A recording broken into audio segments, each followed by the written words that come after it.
আসসালামু আলাইকুম, ডাক্তার নীলুফা ইয়াসমিন রয়েছে আপনাদের সাথে। সবসময় বলে থাকি সুস্থতার জন্য ব্যায়াম খুব জরুরি। প্রতিদিন 20-30 মিনিট নিজেকে সময় দিবেন, ব্যায়াম করবেন, সুস্থ থাকবেন।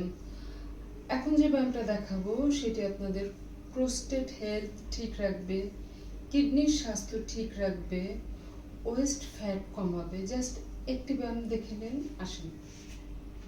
এইভাবে বডিটাকে সোজা করবেন, পাটাকে একটু ফাঁক, তারপরে পিঠটাকে একটু নামিয়ে দেবেন, ডান বাম, ডান বাম।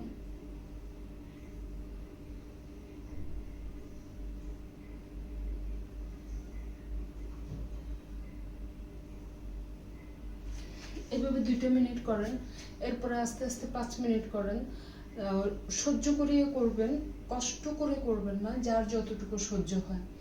ঠিক আছে, দেখবেন আপনি কয়েকটা দিন পরে দেখবেন যে আপনার পরিবর্তন নিজেই বুঝতে পারবেন। আর শোয়ার আগে যদি সিম্পল এটা করতে পারেন, এটা হচ্ছে আপনার বডি ব্রেনকে রিল্যাক্স করবে, আপনার ঘুম ভালো রাখবে, টেনশন মুক্ত জীবনযাপনে সহায়তা করবে। নিজেকে যত্ন নেবেন, ভালো থাকবেন। আল্লাহ হাফেজ।